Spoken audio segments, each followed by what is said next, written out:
कि अब बाघों की यहाँ बात होगी, वन संपदा की यहाँ बात होगी, सांसों की, और यही बात होगी हमारे उस परिदृश्य की जिसकी कल्पना भी नहीं की जा सकती। और हमारे साथ दो ऐसे अधिकारी आपके सामने मौजूद हैं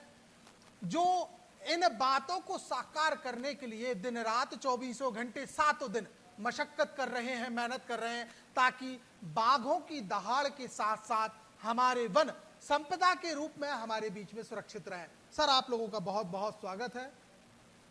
सर, सबसे पहली चीज तो यह है कि प्लीज माइक लीजिएगा सर।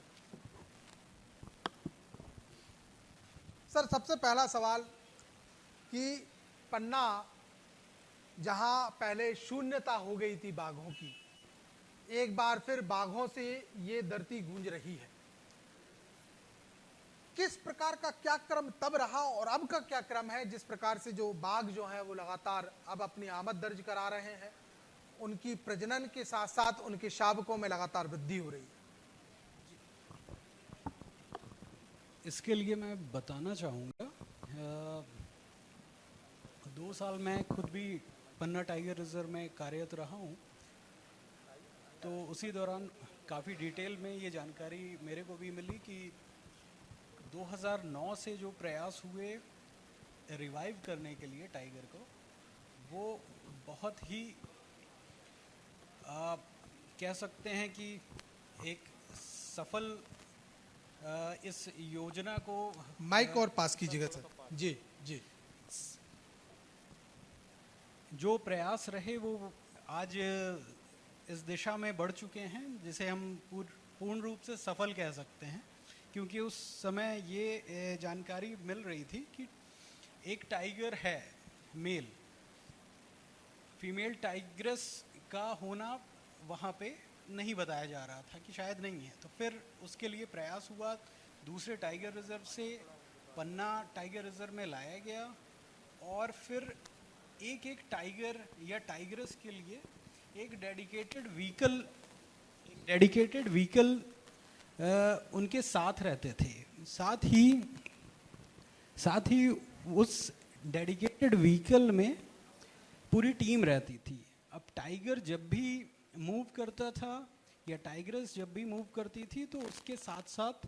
वो पूरी टीम भी मूव करती थी। अगर वो रुक गया है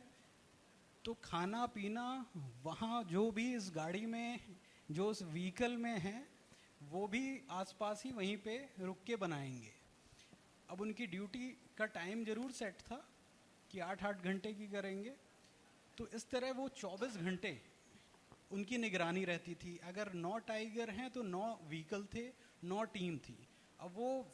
टाइगर या टाइगर्स कहीं भी जा रहे हैं, पन्ना से आगे जा रहे हैं, सतना जा रहे हैं, रीवा जा रहे हैं, तो वो व्हीकल भी वहाँ तक जाता था। तो ये इस तरह का प्रयास जब लगातार चला, तो वो टाइग्रेस की एक एक मूवमेंट मालूम रहती थी। अगर उसको कुछ चोट लग गई है तो तुरंत उसका उपचार किया जा सकता था। इस तरह से ये लगातार जब 5-6 वर्षों में इस तरह का कार्यक्रम चलता रहा, तो वो एक सफलता की दिशा में ले गया। सर, मेरा सवाल ये रहेगा आपसे कि फॉरेस्ट का जो एरिया है, अतिक्रमण अक्सर देखने को मिलता है, और इसके दौरान जो ग्रामीण रहते हैं, जो अतिक्रमण करता रहते हैं, उनका और वन कर्मचारियों का काफ़ी विवाद भी होता है। तो इसको लेकर किस प्रकार से लोगों को जागरूक करते हैं, क्योंकि अगर जब फॉरेस्ट का क्षेत्र ही नहीं बचेगा तो फिर वन का मतलब क्या रहेगा? इस संबंध में मैं आपको एक जानकारी देना चाहूँगा कि वनों और वन्य प्राणियों का मानव जीवन में क्या महत्व है। जब तक आप इस चीज़ को या इस बात को नहीं समझेंगे कि प्रकृति का मानव जीवन में क्या मूल्य है, तब तक आप जन समर्थन या उनका जो जागरूकता का स्तर है उसको नहीं बढ़ा सकते। जब वो इस चीज़ को समझेंगे कि हमारे जीवन में वनों का, क्योंकि जो प्राकृतिक संसाधन हैं जो मानव के लिए बहुत ही अत्यंत आवश्यक हैं, जैसे कि हवा, ऑक्सीजन, पानी, और जंगल से जो उनके लिए लाभ हो रहे हैं, जैसे उनके जानवर चर रहे हैं, उनके लिए जलाऊ लकड़ी प्राप्त हो रही है। साथ ही उन जंगलों से मुझे ऐसा लगता है कि खेती से भी ज़्यादा जो सीमांत कृषक कहलाते हैं, जिनके पास बहुत ही कम रकबा की खेती होती है, वो जितना उपज खेती से ले पाते हैं उससे लगभग 2 गुना वो वनों से तेंदुपत्ता, महुआ, इन लघु वनोपजों से भी अपना एक आय का साधन बनाते हैं। तो यदि वन कम होंगे तो स्वाभाविक सी बात है तेंदुपत्ता, महुआ, आंवला, अचार, चिरौंजी, इसके साथ में एक बहुत बड़ा जो वन उपज का सेक्टर है वो है जड़ी बूटियाँ,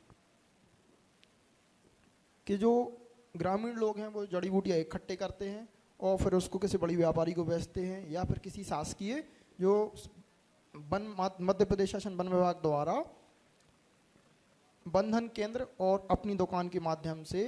एमएसपी निर्धारित की गई है कि उन जो संग्राहकों का किसी भी प्रकार का जो व्यक्तिगत जो निजी तौर पर व्यापारी उनका खरीद रहे हैं उनका शोषण ना हो, कि उन अगर वो कोई चीज़ कलेक्ट कर रहे हैं जंगल से कोई भी प्रकार का, तो उनकी एमएसपी मध्य प्रदेश शासन द्वारा निर्धारित की गई है कि अगर उस रेट से कम में अगर कहीं कोई खरीद रहा है तो आप वहाँ ना बेच के उन बंधन केंद्र या अपनी दुकान पे वो अपने प्रोडक्ट्स बेच पाएँ जो आपके द्वारा वनोपज संग्रहण की गई है। तो जब ये चीज़ उनको पता चलेगा कि या उस चीज़ के प्रति वो जागरूक होंगे कि जंगल कम होने से या जंगल के क्षेत्र में कमी आने से या जंगल की गुणवत्ता में कमी आने से सीधा सीधा प्रभाव उनके आर्थिक स्थिति पर, उनकी आजीविका पर और साथ ही उनके स्वास्थ्य पर पड़ेगा। तो वो उस चीज़ को समझेंगे कि वन क्षेत्र हमें कम नहीं करना है और अधिक से अधिक हमें पौधारोपण करना है, वनों का संरक्षण करना है, वन्य प्राणियों को संरक्षण करना है।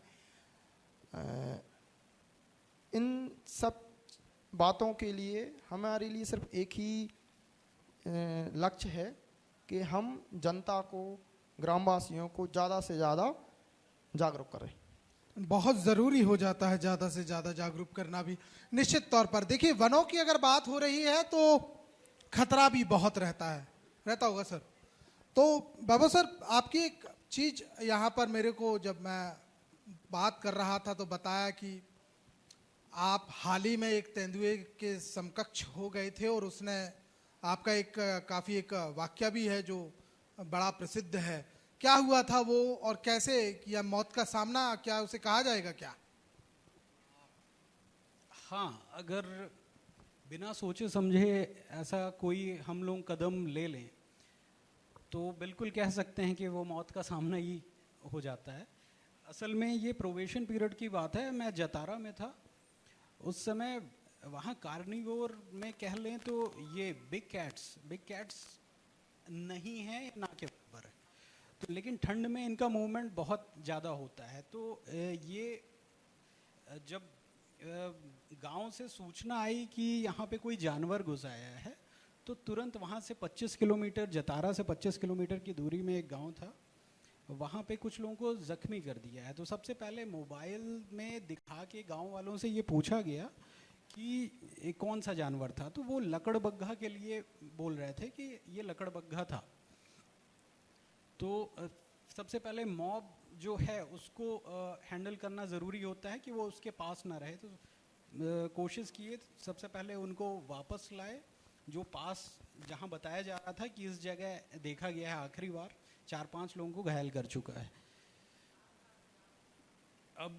साथ ही साथ सर लोगों से, वरिष्ठ अधिकारियों से भी बात हो रही थी कि अगर कोई बिग कैट्स में होगा तो तुरंत अवगत कराएं ताकि जो रेस्क्यू टीम है उसको पन्ना से पहुंचना था। तो जब पूरा मॉब पूरी तरह से बाहर हो गया कि अगर इस तरह का मूवमेंट होगा तो कोई जनता को किसी तरह का कोई हानि ना हो पाए, उसके बाद फिर हम लोग भी उस पॉइंट तक जाना हुआ और एक ये कंफर्मेशन चाह रहे थे कि उसका पगमार्क या किसी तरह से हम लोग भी एश्योर हो जाएं कि वो लकड़बग्घा है या और कोई जानवर। तो उस टाइम साथ ही साथ फ़ोन करके ड्रोन की भी सहायता लेनी थी ताकि उस पॉइंट पे हम लोग खुद ना जा सकें और ड्रोन से वो चीज़ देख सकें। ड्रोन आने में काफ़ी समय लगने वाला था, तो और यहाँ की टीम को भी, पन्ना टाइगर रिजर्व की टीम को भी बताना समय से ज़रूरी था। तो वो उसी टाइम जब हम लोग बाहर खड़े हुए थे तो वो जो जानवर था, अभी वो कौन सा जानवर था ये तो कंफर्म नहीं हो पाया था, लेकिन वो कुछ ही दूरी में बाड़े के पीछे, वैसे तो दिख जाता है उसकी अलग रंग, लेकिन वो कैमोफ्लेज रहता है, तो कैमोफ्लेज रहा तो किसी को नज़र नहीं पड़ी, और उस टाइम सिर्फ स्टाफ और मैं खुद भी था वहाँ। तो वो आधे सेकंड की दूरी में वो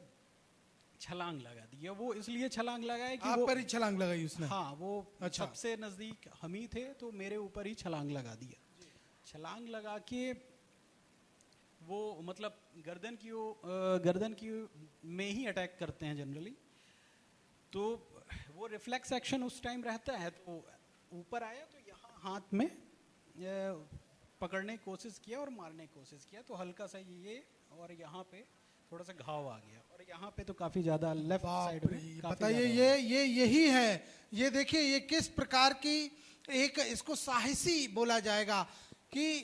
वनों की रक्षा के लिए मौत का सीधा सामना यहाँ पर हुआ था, और मौत का सामना करने के बाद हम आपसे और यहाँ पूरे मध्य प्रदेश वासी जो आपको सुन रहे हैं, आपकी इस साहसिकता को, आपकी इस साहस को वो ना सिर्फ नवाजेंगे बल्कि ये भी प्रार्थना करेंगे कि ईश्वर आपको हमेशा सुरक्षित और स्वस्थ भी रखे। लघु वन उपज की बात करते हैं, किस प्रकार की अपन कवायद कर रहे हैं लोगों को जागरूक करने के लिए, और तेंदुपत्ता का भी आपने जिक्र किया है। तेंदुपत्ता चूंकि सीजन भी अभी चल रहा है, किस प्रकार से लोगों को अपन जागरूक कर रहे हैं कि उनके साथ कोई धोखाधड़ी भी ना हो सके और उनको उससे आर्थिक लाभ भी मिल सके?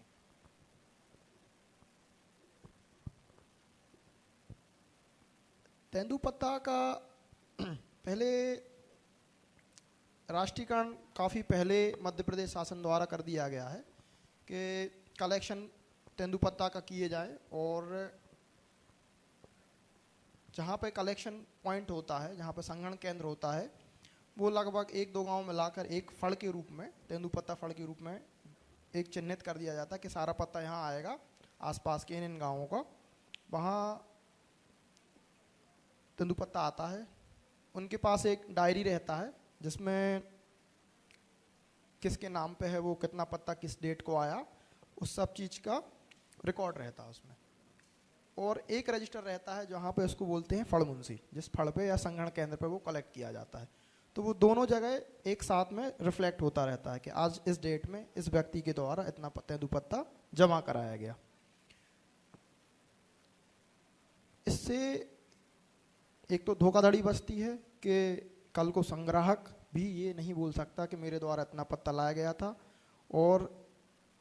जो संग्रहण केंद्र पर हमारा फड़ मुंशी रहता है वो भी उसमें कमी या बाद में उस चीज़ को कम नहीं बता सकता, क्योंकि वो एक साथ ही दोनों रजिस्टरों में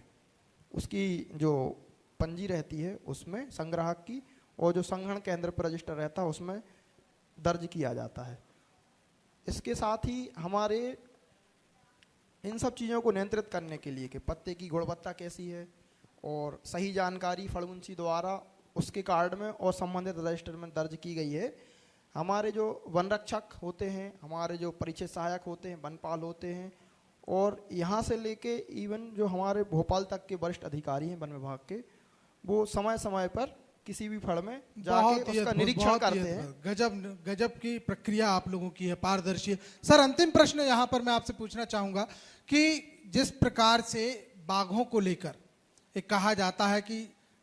अगर हम देखते हैं तो मध्य प्रदेश के ऊपर तमगा जरूर है, मध्य प्रदेश के ऊपर एक तमगा ये है कि हमारे पास सबसे ज़्यादा बाघ है, मध्य प्रदेश पर एक तमगा है, हमारे साथ पास जो है मध्य प्रदेश में सबसे ज़्यादा शिकार के भी मामले हैं, सबसे ज़्यादा बाघों की मौत के भी मामले हैं। इसे लेकर क्या कर रहे हैं, क्या कवायद की जा रही है? अंतिम प्रश्न सर। इसके लिए सतत निगरानी और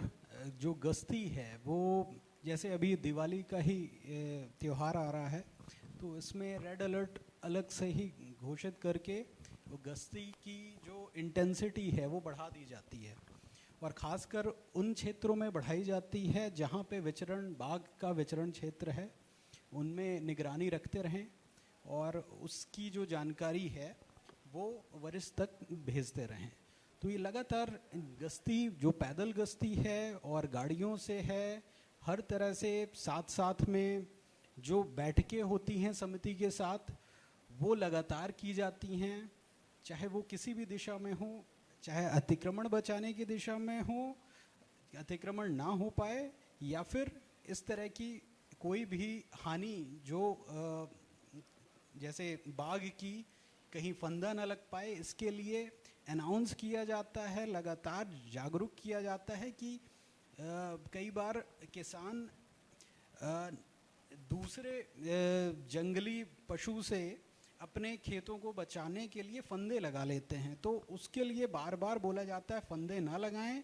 उसके लिए मुआवजा राशि का प्रावधान होता है, वो जो राजस्व से मिल भी जाता है उसमें हमारे वन रक्षक जाते हैं। इस चीज़ को गाँवों में समितियों की बैठकों में जा के जागरूक करते हैं और उससे काफ़ी सहयोग भी मिलता है और हर दिशा में हम लोगों को सफलता भी मिल रही है। बहुत बहुत शुक्रिया। तो निश्चित तौर पर जो है काम किए जा रहे हैं और कहीं ना कहीं देखे जा रहे हैं। सबसे बड़ी बात ये भी नजर आती है कि वनों को सुरक्षित करना है तो हमें भी जागरूक होना होगा, हमें समझना होगा कि हमारी सांसों के साथ साथ हमारे भविष्य का भी भविष्य जंगलों से जुड़ा हुआ है, बाघों से जुड़ा हुआ है। बाघ है तो जंगल है, जंगल है तो बाघ है, और ये दोनों हैं तो हम और आप हैं।